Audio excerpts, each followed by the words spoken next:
Bom dia, boa tarde, boa noite. Sejam muito bem-vindos a mais um OnceCast. Meu nome é Heloísa. Meu nome é Nina. Meu nome é Gisele. E hoje a gente tá aqui com a irmã Maria Américo e ela vai falar um pouco pra vocês sobre a trajetória dela. Puxa a vinheta.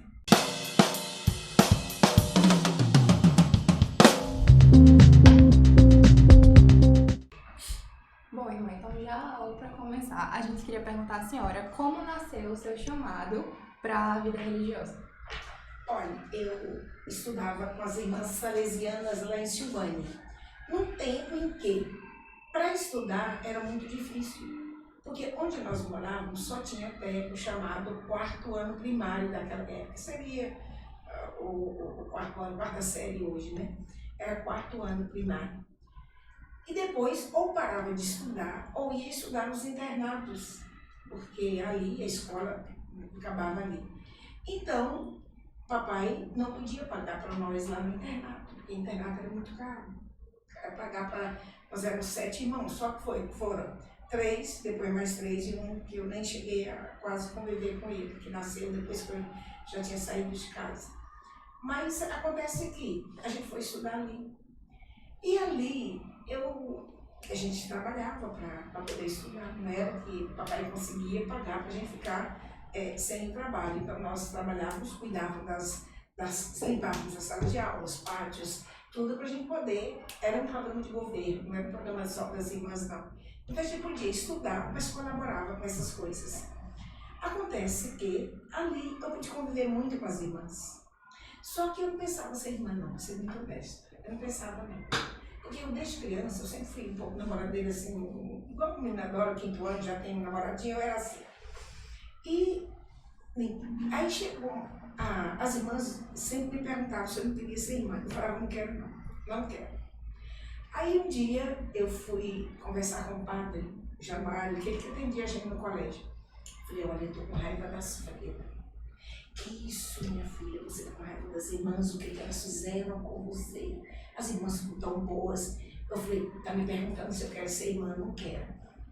Aí ele falou assim, olha, voz do povo pode ser voz de Deus. Eu falei, agora eu tô com raiva, é do Senhor. Mas ficou muito forte em mim essa voz do povo, é a voz de Deus. E eu comecei a pensar. Eu tinha 16 anos. Aí comecei vendo o que significava essa voz de Deus sobre a minha vida. Aí nesse dia, claro, ninguém acreditou, ninguém. Minha família, ninguém acreditava de jeito nenhum. Porque achava que eu não dava para isso. Aí papai falou, minha filha, você vai voltar. Você não vai ficar nem um mês sem volta. Aí você vai, falei, papai, deixa eu ir. Se eu descobrir que não é meu lugar, eu prometo, Senhor, eu estarei de volta, eu estarei na minha casa. Então, minha filha, sua casa está aberta, você pode voltar a qualquer época da vida. Assim que nasceu a minha vocação. E o que eu vi? Eu vi aquela dedicação das irmãs aos jovens. O que me atraiu, essa voz do povo, a voz de Deus, foi procurando ver qual era a voz de Deus na minha vida. Mas o fato de cuidar de jovem sempre me tocou muito. E até hoje há aquela música que traz dentro. Jesus fala assim, tu me amas, então vai para os meus jovens. E assim foi. Irmã, na sua jornada, o que a senhora acha que foi mais desafiador para a senhora? Olha, muita coisa. Não foi brincadeira, não. Você sabe o quê? Por exemplo, meu avô tinha muito dinheiro, eu era promotor de justiça, porque na época lá não existia tantos advogados. Então, escolhia-se uma pessoa que fosse respeitada. Meu avô tinha fazenda, mas meu pai não tinha. Porque meu avô não deixou meu pai estudar. Papai sempre quis estudar. Então, papai, com 7 filhos, era muita luta para poder a gente estudar. Porque papai falava assim, minhas filhas têm que estudar. Então, é tanto que, graças a Deus, todo mundo estudou. Mas era muito difícil economicamente.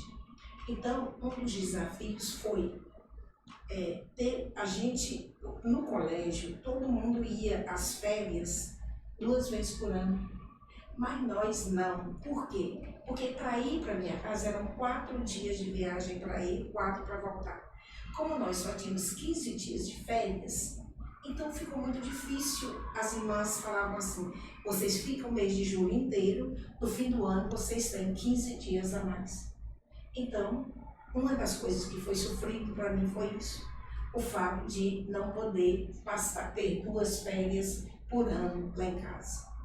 Outra que foi muito difícil, foi também consequência disso, minha mãe, quando teve esse meu irmãozinho que nasceu, esse caçula, que eu não convivi com ele, a mãe adoeceu muito.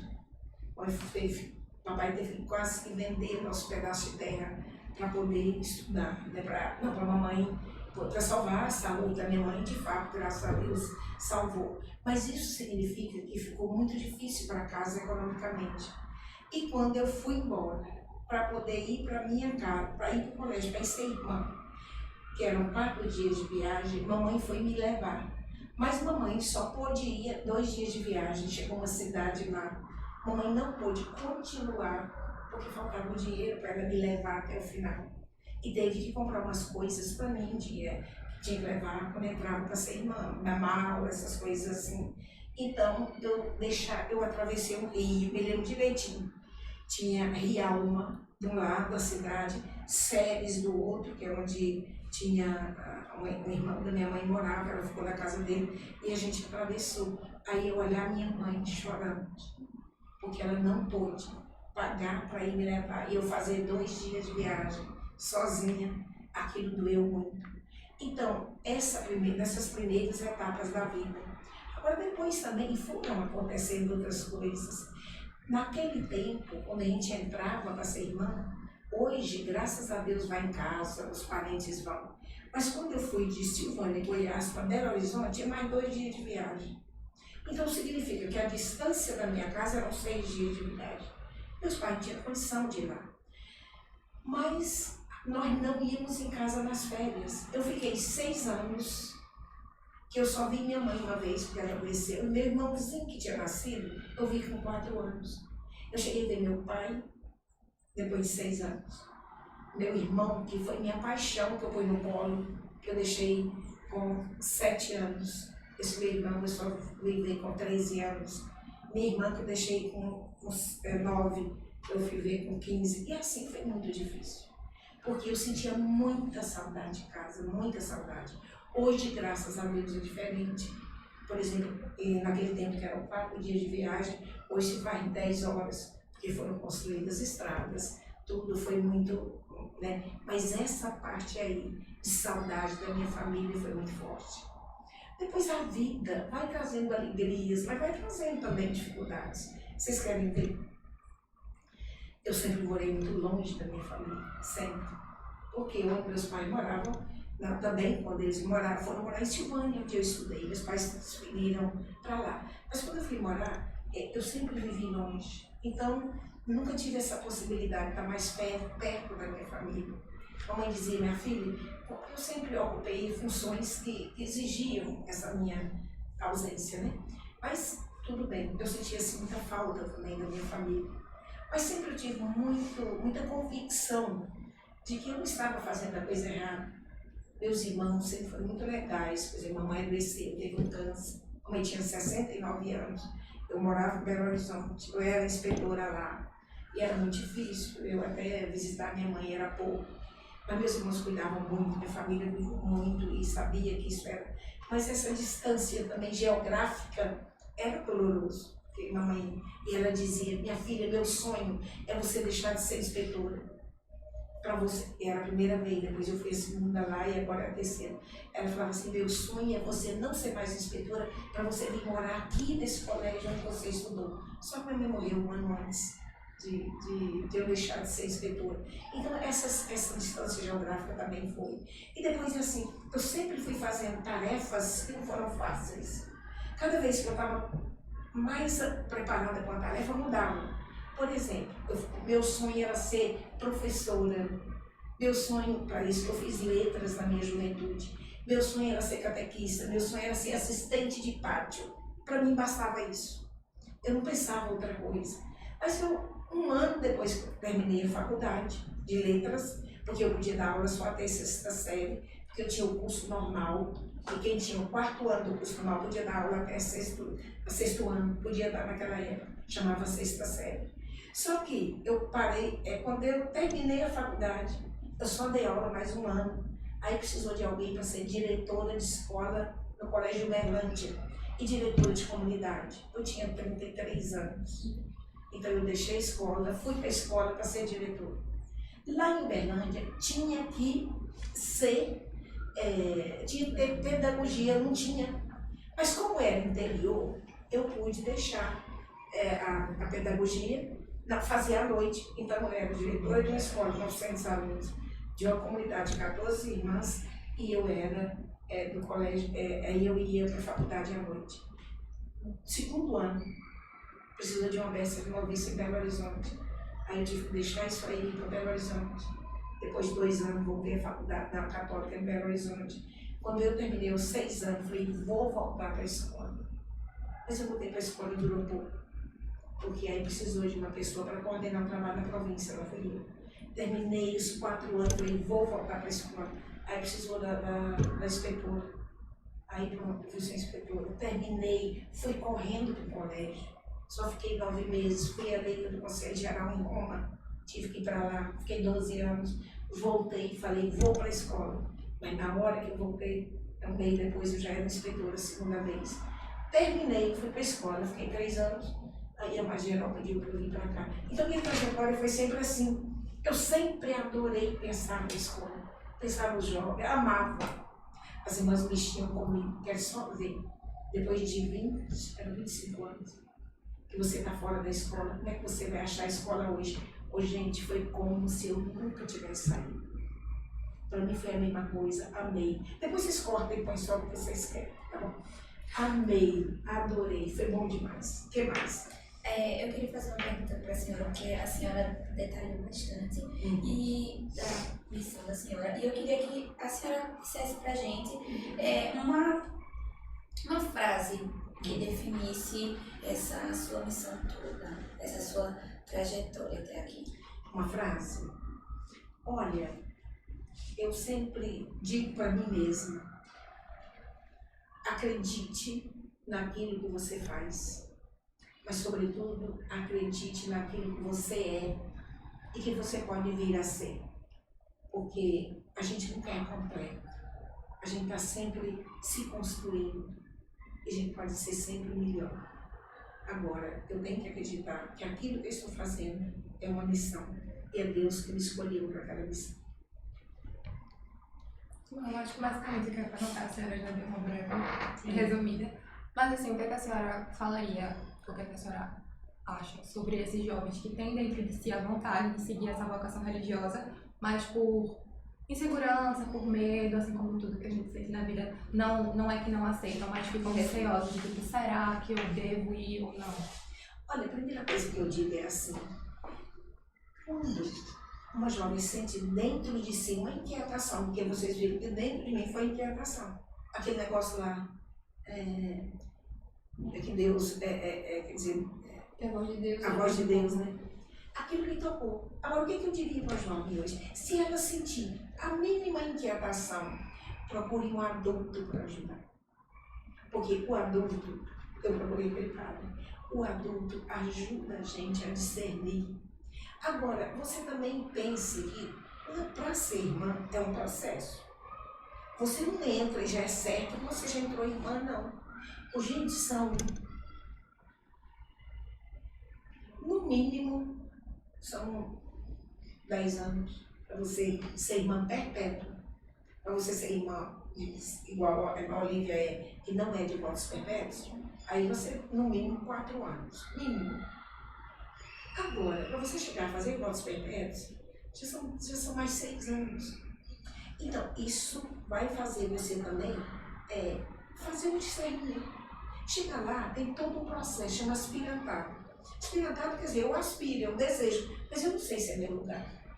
Você tem formadoras, você tem uma comunidade, você tem um programa que te ajuda a ver se é isso que você quer. Aí você dá o segundo passo, postulado. Você ainda vai ver se é isso que você quer. Aí você dá o terceiro passo, noviciado. Aí, depois de 2 anos, eu falei, isso mesmo? Eu acho que é. Então, ainda faço a primeira profissão, segunda, terceira, quarta, até você chegar aos 6 anos, votos perpétuos. Quer dizer, você teve todo um tempo. Se alguém sente a inquietação, eu falo, vá, tenha coragem e vá. Se não for seu lugar, tenha coragem de voltar. Porque Porque o que Deus quer, gente, é que a gente seja feliz onde for.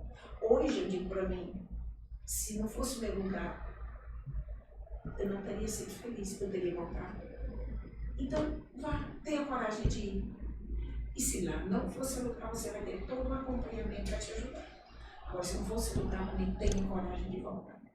É isso. Porque Deus quer felizes. Tá? Certo. E uma próxima pergunta, porque a senhora falou agora sobre o tempo para ser irmã, se tornar irmã. E, assim, para a gente se formar numa profissão, a gente precisa fazer uma faculdade e tudo mais. Mas, para ser irmã, a gente faz o quê? Tem todo um programa. Tem um programa de estudo, tem um programa de acompanhamento da pessoa, acompanhamento do grupo com quem ela convive. E tem também, por exemplo, nesse programa, você tem as disciplinas que você estuda. Por exemplo, agora, a turma está em Belo Horizonte, porque quem entra no aspirantado do Brasil e postulado está em Belo Horizonte. Chega lá, tem todo um programa da faculdade, da FAGE, Faculdade dos Jesuítas, que é muito bom, a faculdade é muito boa. Então, as jovens começam a frequentar esse programa e tem um curso de 3 anos. Mas, ao mesmo tempo, ela estuda em casa as disciplinas chamadas do carisma salesiano, quem é do Bosco, quem é Maria Nazaré, que é a congregação. E ela é acompanhada, tem um discernimento vocacional. Quer dizer, tem uma formadora, mas tem uma comunidade que acompanha. Mas existe um programa do aspirante em cada etapa, do aspirantado, do postulado, do noviciado e do juniorado.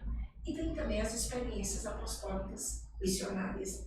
A pessoa vê onde eu me sinto melhor, é escola, onde eu me sinto melhor em obra social, onde eu me sinto melhor numa comunidade inserida no meio do povo.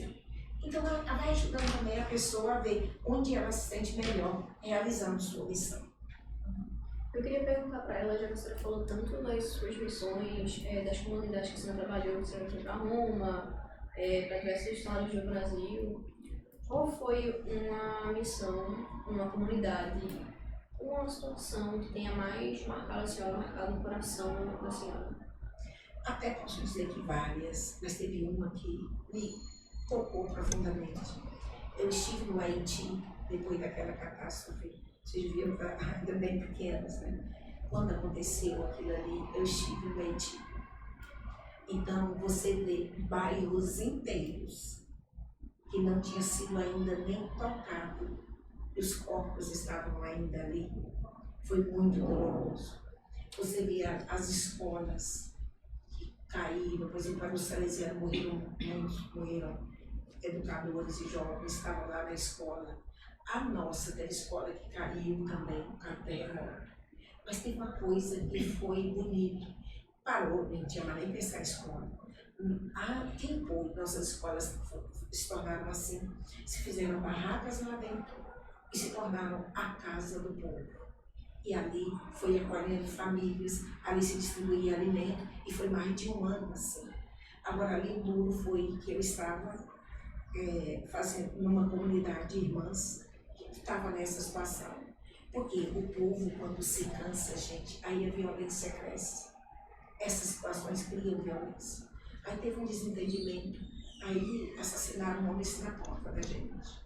Então a gente conviver com isso foi duro demais. Essa foi uma das situações difíceis da vida. Mas eu vi muitas outras também.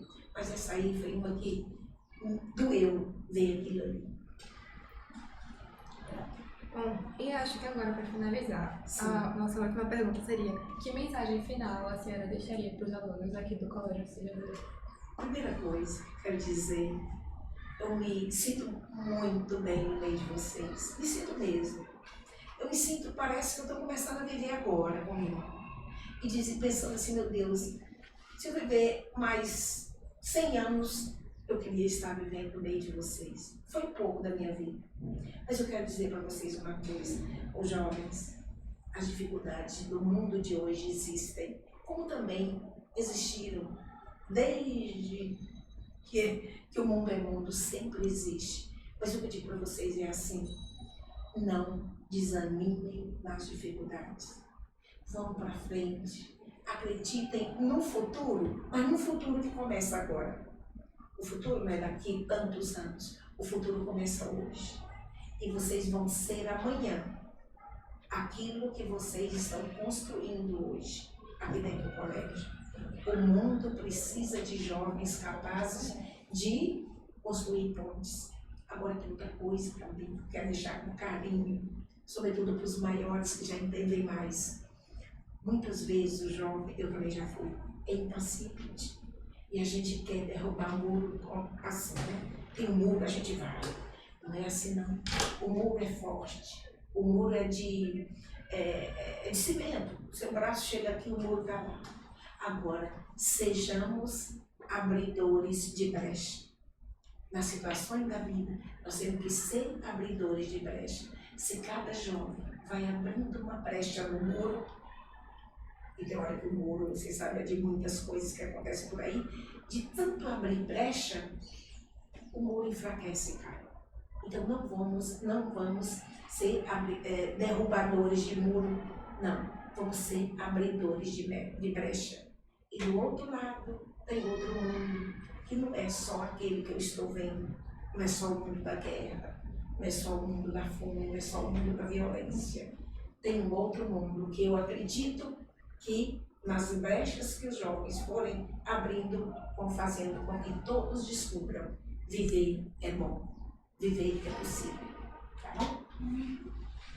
Bom, gente, chegamos ao fim de mais um nosso cast. A gente pede que vocês curtam, compartilhem, comentem, sigam a gente nas redes sociais, é @alcecast.